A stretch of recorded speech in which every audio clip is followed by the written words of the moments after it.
नमस्ते दोस्तों, आज हम एक ऐसी कहानी सुनाने जा रहे हैं जो हमारे देश की नींव से जुड़ी है। ये कहानी है भारत के संविधान की और ख़ास तौर पर उसके पहले भाग की।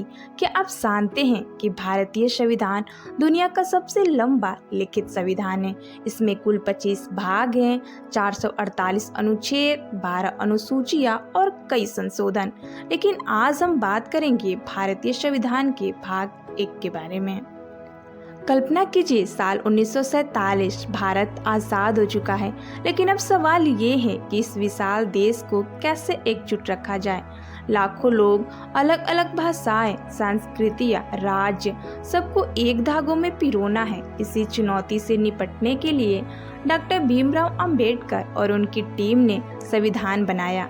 संविधान की शुरुआत होती है भाग 1 से, जो देश की बुनियाद रखता है। ये भाग संघ और उसके क्षेत्र के बारे में है और इसमें कुल 4 अनुच्छेद हैं, अनुच्छेद 1 से 4 तक।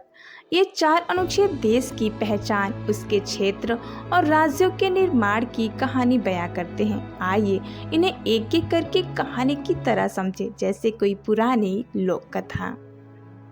अनुच्छेद 1, देश का नाम और संघ की स्थापना। एक बार की बात है, एक विशाल भूमि थी जहां नदियां बहती थी, पहाड़ खड़े थे और समुद्र लहराते थे। इस भूमि को नाम देना था। अनुच्छेद 1 कहता है, भारत अर्थात भारत राज्यों का संघ होगा। यहाँ भारत और इंडिया दोनों नाम दिए गए हैं, जो हमारी सांस्कृतिक और आधुनिकता के पहचान को जोड़ते हैं।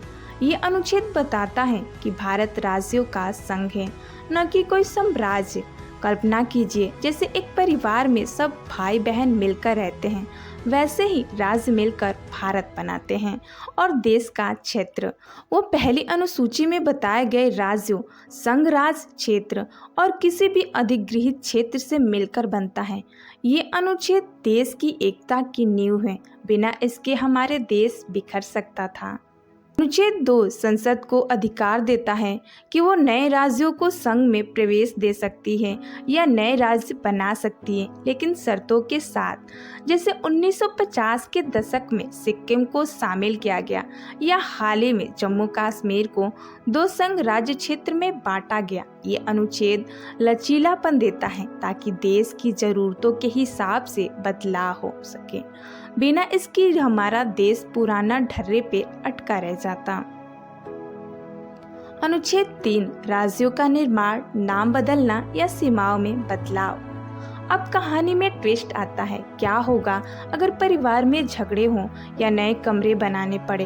अनुच्छेद 3 संसद को शक्ति देता है कि वह मौजूदा राज्यों से नए राज्य बना सकती है, उनके क्षेत्र बढ़ा या घटा सकती है, सीमाएं बदल सकती है या नाम बदल सकती है, लेकिन इसके लिए राष्ट्रपति की सिफारिश जरूरी है और प्रभावित राज्य की विधानसभा की राय ली जाती है।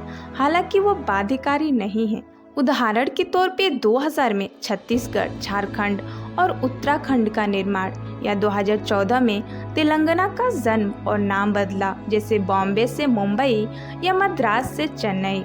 ये अनुच्छेद देश को गतिशील रखता है, जैसे एक जीवित कहानी जो समय के साथ बदलती रहती है। अनुच्छेद 4, इन बदलाव के लिए कानून और संशोधन। कहानी का अंतिम भाग, सब बदलाव हो गए, लेकिन उन्हें कैसे लागू करें। अनुच्छेद 4 कहता है कि अनुच्छेद 2 या 3 के तहत बनाए गए कानून में अनुसूचियों में जरूरी बदलाव शामिल होंगे और ये कानून संविधान संशोधन नहीं माने जाएंगे। मतलब संसद आसानी से ये कर सकती है बिना पूरे संविधान को छेड़े।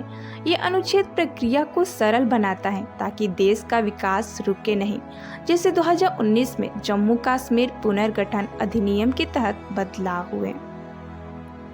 दोस्तों, ये 4 अनुच्छेद मिलकर भाग 1 की पूरी कहानी बनाते हैं।